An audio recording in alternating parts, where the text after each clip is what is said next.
ত্রয়োদশ জাতীয় সংসদ নির্বাচনে বিএনপির ভূমিধস বিজয় এবং একই নির্বাচনে প্রধান বিরোধী দল হিসেবে জাতীয় পার্টির পরিবর্তে জামাতের ভূমিধস বিজয় রীতিমতো বিস্ময়কর। বিএনপি 200-র উপরে সিট পেয়েছে, জামাত প্রায় 80টার মতো সিট পেয়েছে। জাতীয় পার্টি সহ অন্যান্য যে সকল স্বতন্ত্র প্রার্থীরা মাঠে দাঁড়িয়েছিলেন প্রায় সবাই গোহারা হেরেছে। আমরা আওয়ামী লীগে যারা খুব বড় একটি রাজনৈতিক দল, শৃঙ্খলাবদ্ধ রাজনৈতিক দল এবং ডেডিকেশন যাদের রয়েছে এই দলের প্রতি, এই সম্পর্কে যারা উচ্চ আশা পোষণ করতাম, আমরা ধারণা করতাম যে শেখ হাসিনার হুকুমের বাইরে, জয়ের হুকুমের বাইরে আওয়ামী লীগের একজন সিঙ্গেল ভোটার ভোট কেন্দ্রে যাবে না।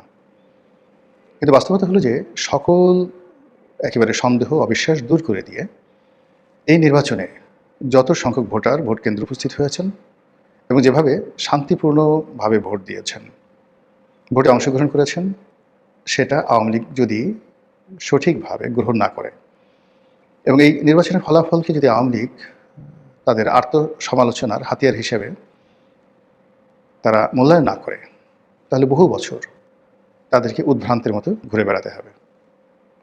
প্রকৃতির যে একটা বিচার, সেই বিচারের কারণে আওয়ামী লীগের যে পতন হলো, সেই পতনের জন্য যতটা না জনগণ দায়ী, যতটা না দেশের মানুষ রাজপথে নেমে এসেছিল, কিংবা যতটা না আওয়ামী লীগ করেছে জনগণের বিরুদ্ধে, তার চেয়ে সবচেয়ে বড় বিষয় হলো প্রকৃতি এমন সব ঘটনা ঘটিয়ে দিয়েছে যে ঘটনার ফলে 15 বছরের একটি শক্তিশালী শাসনের পতন হয়েছে। এবং এই ভোটের একদিন আগ পর্যন্ত আওয়ামী লীগের যারা লোকজন তারা শতভাগ নিশ্চিত ছিল ভোট হবে না।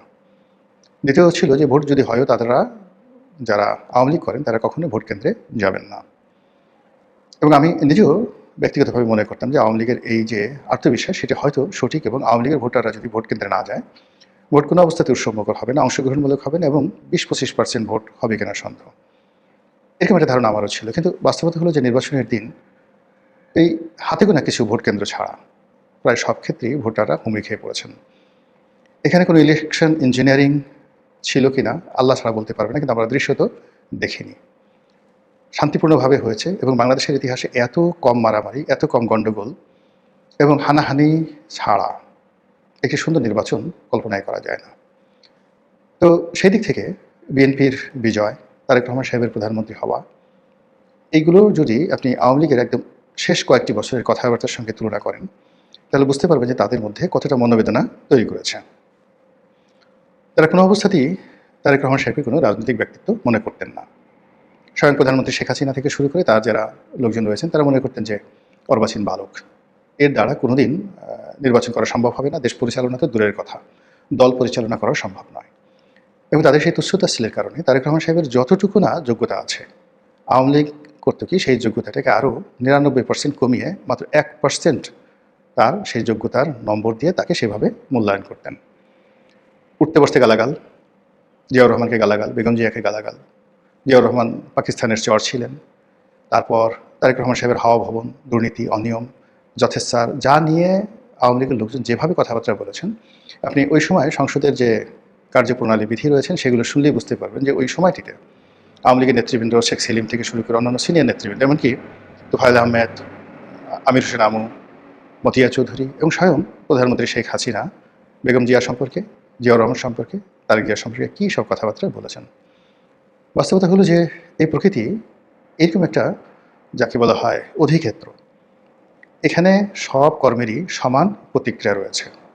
2001 সন থেকে 2006 সন পর্যন্ত বিএনপি আওয়ামী লীগের সঙ্গে যে কাজগুলো করেছে, প্রকৃতি তাদেরকে ফিরিয়ে দিয়েছে।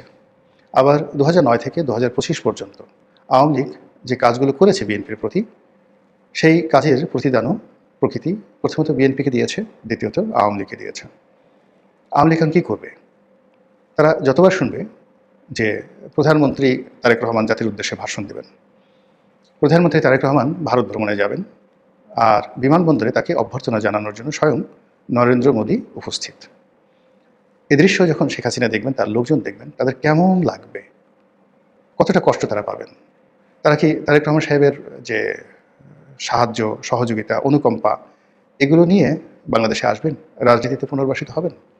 অথবা তারেক রহমান সাহেব যদি তার উদার্যতা ভুলে গিয়ে প্রতিহিংসা পরায়ণ হয়ে ওঠেন আওয়ামী লীগের মতো, এবং আওয়ামী লীগের লোকজনদেরকে তিনি তার গতানুগতিক বাংলাদেশের যে ট্রেডিশন, সেই ট্রেডিশন অনুযায়ী শাস্তি দেন, মামলাগুলো চালিয়ে নেন। যেগুলো আইসিটিতে মামলাগুলো চলছে, সেই মামলাগুলো তিনি চালিয়ে নেন। এবং আওয়ামী লীগ যেভাবে বলতো, ১১ সময় যে মামলাগুলো হয়েছিল বেগম জিয়ার বিরুদ্ধে, তারেক রহমান সাহেবের বিরুদ্ধে, সেই মামলাগুলো আওয়ামী লীগ চালিয়ে নিয়েছিল এবং বলছিল আমরা তো এই মামলাগুলো দেইনি। এই মামলাগুলো ১/১১ সময়টিতে যারা সেনা শাসক ছিলেন তারা দিয়েছেন। তো এখনও যদি তারেক রহমান সাহেব বলেন যে শেখ হাসিনার বিরুদ্ধে, আওয়ামী লীগের বিরুদ্ধে আমরা তো কোনো মামলা দিইনি, এই মামলাগুলো ডক্টর মোহাম্মদ ইউনূসের জমানায় হয়েছে, আর এখন বাংলাদেশের কোর্ট কাছারি স্বাধীন বিচার ব্যবস্থা রয়েছে, আমরা তো সেই বিচার ব্যবস্থায় হস্তক্ষেপ করতে পারি না। অর্থাৎ শেখ হাসিনার মুখের ভাষাগুলো, আইনমন্ত্রী আনিসুল হকের মুখের ভাষাগুলো যদি এখন তারেক রহমান সাহেব অনুকরণ করেন, একই কথা বলেন, তাহলে আওয়ামী লীগের জন্য কী পরিস্থিতি হবে। এক, ২ নম্বর হলো যে গত অল্প কয়েকদিনের মধ্যে আমরা তারেক রহমান সাহেবের বাংলাদেশে আগমন, যত দ্রুত তিনি সিদ্ধান্ত নিয়েছেন এবং দেশে আসার পর তিনি যেভাবে নিজেকে উপস্থাপন করেছেন এবং যতটা পরিশ্রম করে সারা বাংলাদেশ চষে বেরিয়েছেন, এতে নিশ্চিত করে বলা যায় যে ২০০১ সনের তারেক রহমান সাহেব এবং ২০২৫ সনের তারেক রহমান সাহেবের মধ্যে আকাশ এবং পাতাল পার্থক্য। অন্যদিকে ২০০৯ সনের শেখ হাসিনা কিংবা ২০২৫ সনের সজীব ওয়াজেদ জয় বা আর তারেক রহমান সাহেব এক জিনিস নয়। তার সঙ্গে রাষ্ট্রের ক্ষমতা, আন্তর্জাতিক মহলের সাহায্য এবং সহযোগিতা, সব মিলিয়ে আওয়ামী লীগকে তাদের নীতি, আদর্শ, চিন্তা, চেতনা, অঙ্গভঙ্গি, কথাবার্তা, রং ঢং সব কিছু পরিবর্তন করতে হবে। আদারওয়াইজ এই রাজনীতিতে তাদের ফিরে আসাটা সুদূর পরা হতো। ধরুন তারেক রহমান সাহেব তো প্রায় ১৭ বছর পরে এলেন। এখন জয় যদি ১৭ বছর পরে আসেন, জয়ের বয়স এখন প্রায় ৫৫ বছর, ১৭ বছর পরে জয়ের বয়স কত বছর হবে? ৬৫, ৭০, ৭২ বছর বয়স। ১৭ বছর পর শেখ হাসিনা কতদিন থাকবেন? আল্লাহ তো ন্যায় বিচারক। তিনি বিএনপিকে যে কর্মের জন্য ১৭ বছর শাস্তি দিয়েছেন, আর আওয়ামী লীগকে সেই কর্মের জন্য যদি কম করে হলেও ১৭ বছর বা ২০ বছর সাজা দেন, তাহলে এখন যারা আছেন তারা কোথায় থাকবেন, কী বলবেন, কী করবেন ইত্যাদি অনেকগুলো বিষয়।